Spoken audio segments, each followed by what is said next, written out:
Hi, warm greetings to all of you. Welcome back to BION, the channel that shares knowledge about comprehensive self-development through great books. The renowned psychologist William Damon has observed a pervasive emotion growing among young people in today's society.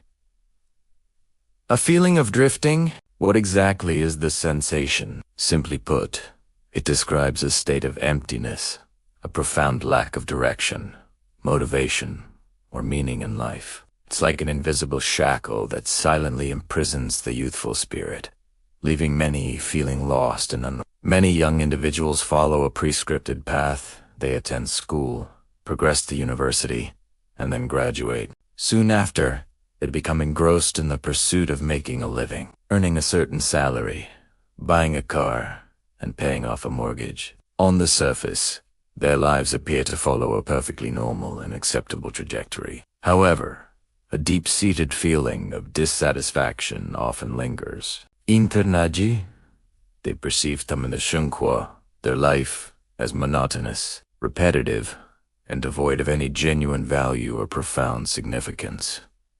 This phenomenon is not just a fleeting feeling. It's a documented crisis. In the United States, a startling 45% of college students report suffering from severe depression. This has led psychologists to coin a new term, emerging adulthood. This term describes the period where individuals, having left their teenage years behind, do not seamlessly transition into full adulthood. Instead, they find themselves caught in an ambiguous state, hovering between the worlds of youth and maturity, unsure of their place or purpose. The book I want to introduce to you today, tentatively translated as The Path to Purpose, How Young People Find Their Calling in Life, addresses this very issue. It is authored by Professor William Damon of Stanford University's School of Education, who is one of the world's foremost scholars in human development. Recognized as one of the 50 most influential psychologists globally, Professor Damon highlights a critical point.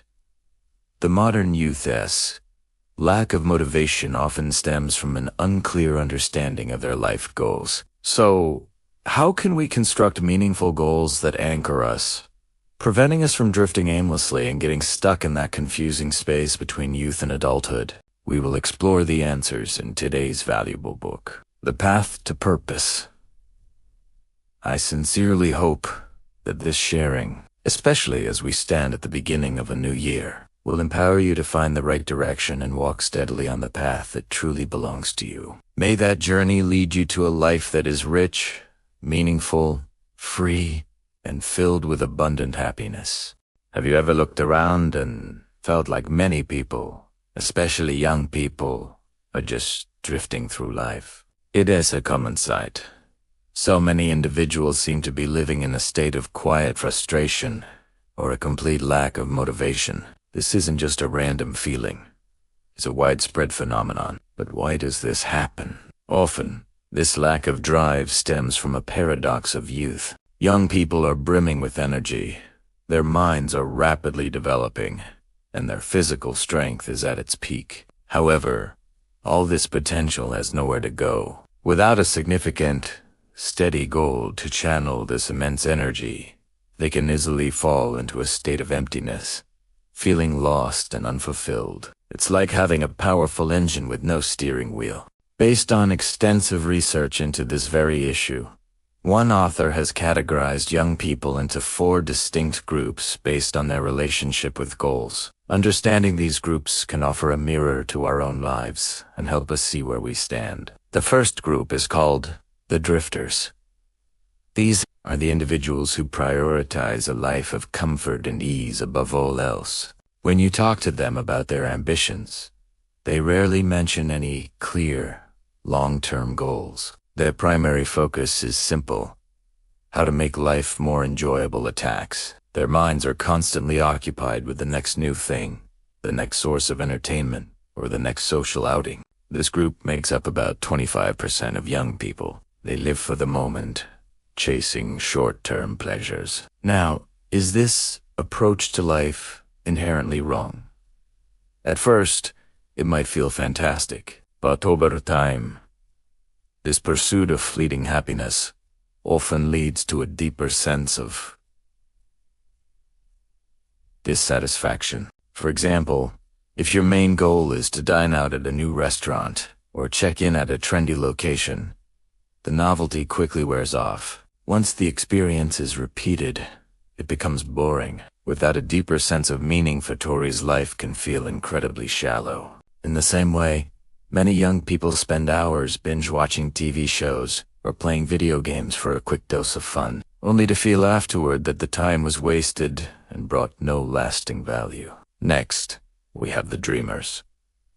The defining characteristic of this group is their abundance of fantasies, but scarcity of action. They are the ones who will enthusiastically share their grand ideas and ambitious plans, but they never seem to take the first step to make them a reality. Many dream of becoming famous celebrities, influential leaders, or figures admired by millions, yet they fail to set the small, realistic, and actionable goals required to even begin that journey. They live in a world of what if, without ever trying to find out. This group also accounts for about 25% of young people, trapped in a cycle of imagination without execution. The third category is the superficial achievers. In stark contrast to the dreamers, these individuals have plenty of goals and work relentlessly to achieve them. They are the high flyers, the go-getters. However, the motivation behind their goals is often rooted in arrogance, a need for validation, or the desire for social status. They place a heavy emphasis on external appearances. For instance, they might pursue advanced degrees not for the love of learning, but to prove their intelligence to others. They constantly strive for a promotion at work, not for the added responsibility, but to assert their position and command respect. The problem is, after they achieve these goals and bask in the initial glory, they quickly lose their enthusiasm. A nagging question begins to surface. What is the point of all this? Motivation that is built on pride and social standing is rarely sustainable, and it often leaves them feeling empty despite their list of accomplishments. This group is the largest, making up about 30% of young people. Finally, we have the fourth group, the purposeful. This group, representing about 20% of young people, has a clear and meaningful direction. They are able to identify a purpose that resonates with them, focus their efforts, and see the deeper significance behind each goal they set. Their actions are not just for show or fleeting pleasure. They are steps toward a larger, more meaningful vision for their lives. There is also a very small, fifth group that the author does, unincluded in the main four. The disoriented by revenge. These individuals have clear goals, but their motivations are dark, rooted in a desire for vengeance or a rebellion against society. When you add it all up, a staggering 80% of today's youth are in one way or another adrift. They are either living without any goals at all or are chasing goals that are misguided and ultimately unfulfilling. So, take a moment to reflect. Which of these groups do you see yourself in? And more importantly, what is it that makes a goal truly well-directed and meaningful? So, what makes a goal truly well? When most people think about setting goals, they typically start by asking questions like, what do I need to achieve?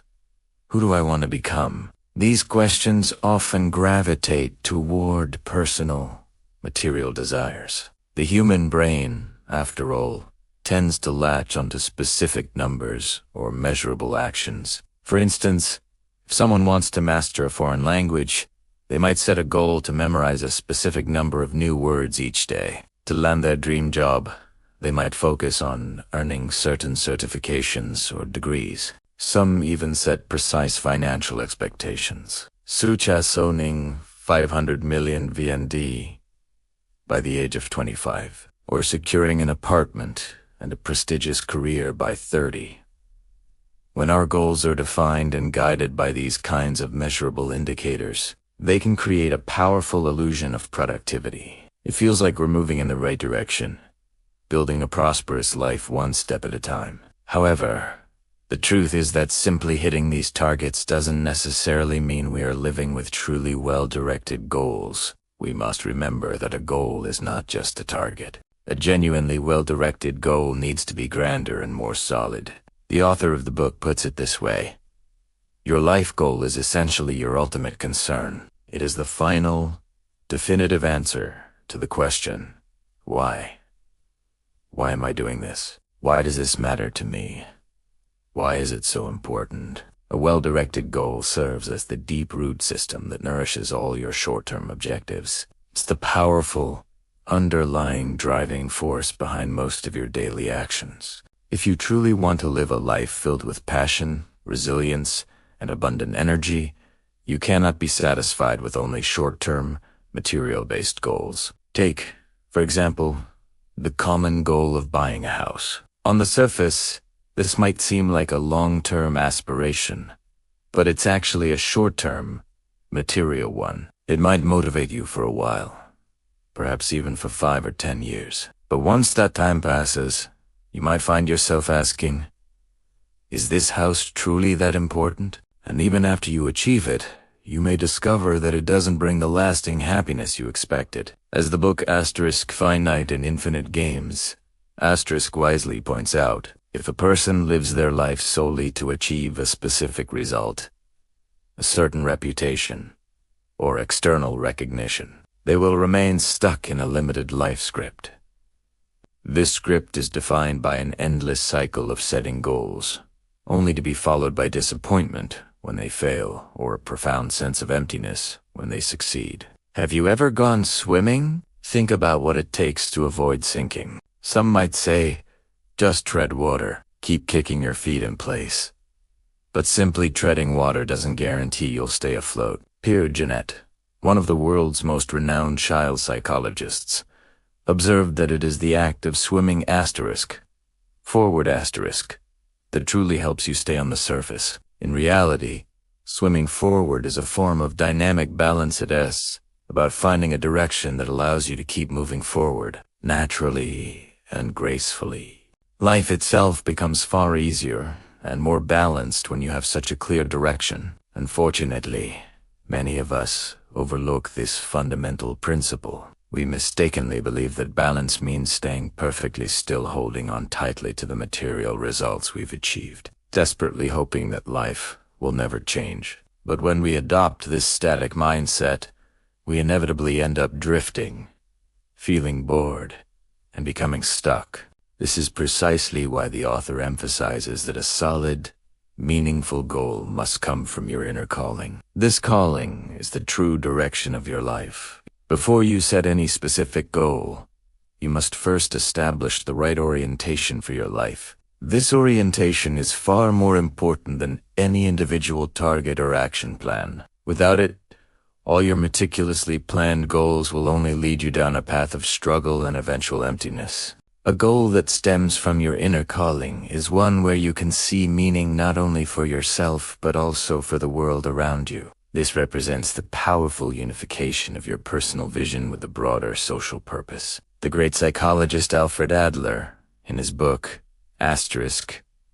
What Life Means to You,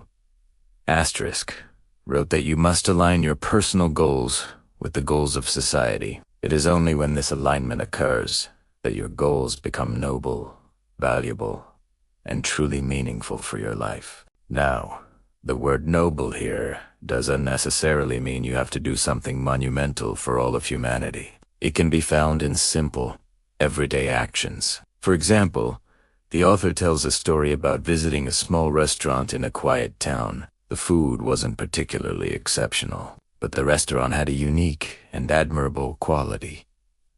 All of its servers were local young people. Some of them had once been rebellious and troubled, but after being trained and given a chance, they began to care for others and grew into decent, responsible citizens. When the author asked the owner about this, he explained, "Our mission is for hungry customers to leave our restaurant with joy."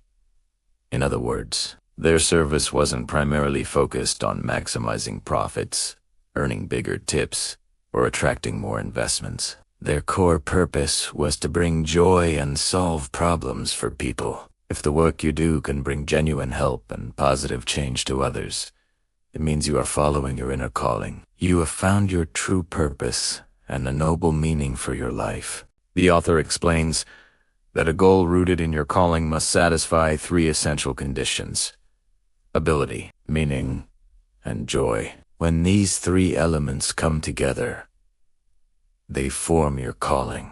First is ability. You need to realistically assess your capabilities and identify what you can genuinely do well. Second is meaning. You must ask yourself, what problems in the world can my abilities help solve for others? And third is joy. You have to feel a sense of genuine joy and fulfillment when you apply your abilities in this way. This principle can be applied to any career or life path. Imagine drawing three overlapping circles. One for ability, one for meaning, and one for joy.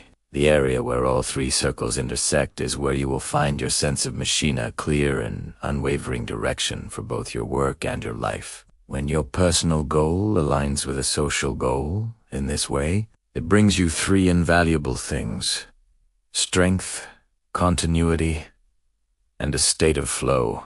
At this point, your calling becomes a natural, self-sustaining driving force, motivating you to approach each day with willingness, joy, and focused energy. The author suggests several practical steps to help you find your own well-directed goal. First, engage in enlightening conversations with people outside of your close family and inner circle. Second, observe how people who have found their purpose are living and working. Third, reach your first moment of insight by asking yourself, what in the world needs improvement or fixing? Fourth, reach your second moment of insight by asking, what can I contribute to help? This question helps you recognize your own power to make a difference. Fifth, identify your goal and start taking concrete action. One of the most touching stories in the book is about a 6-year-old boy named Ryan who visited Africa. Deeply moved by what he saw,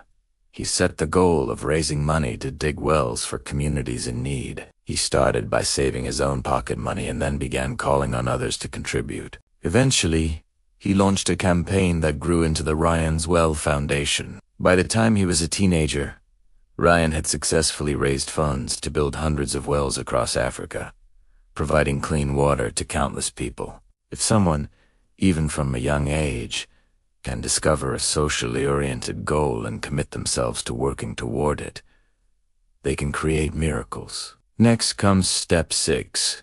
Seek support from your family. Step 7 is to increase your efforts creatively and build influence to pursue your goal more effectively. Step 8 is to master the necessary skills required for your pursuit. Step 9 involves improving your execution ability. Step 10 is to stay optimistic and confident, even in the face of challenges. Step 11 is to commit to your goal for the long term. And finally, Step 12 is to apply the valuable skills and character traits you nurture throughout this process to other areas of your life. This is the journey. Starting from your inner calling, finding a great and solid goal, and then naturally moving forward in a state of balance, joy, and contribution, bringing immense value, both to yourself and to the world.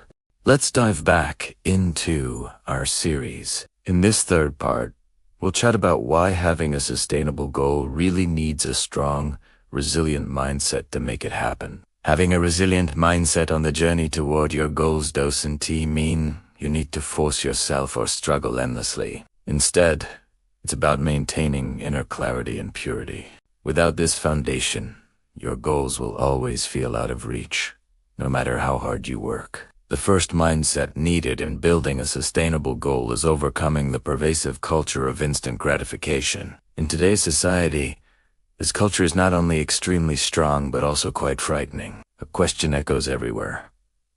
How much money do I need to achieve financial freedom? From generation to generation, people have pursued different material values.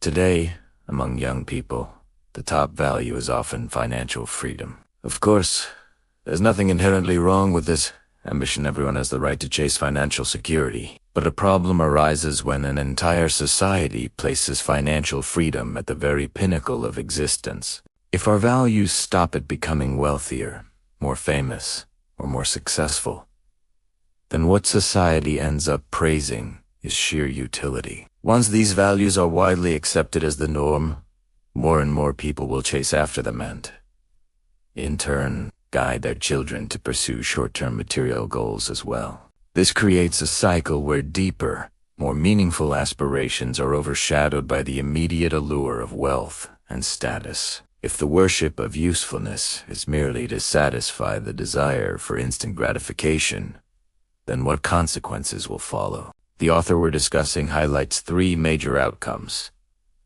debilitating inner conflict, a profound sense of emptiness, and a growing resentment toward the world. For example, consider parents who relentlessly push their children to study hard. They supervise them strictly, scold them for low grades, and enroll them in countless extra classes. They might even teach their children how to behave politely and flatter adults just to receive praise. While these children may do what they are told, they often feel uncomfortable and miserable inside. The more they comply, the more meaningless it all feels.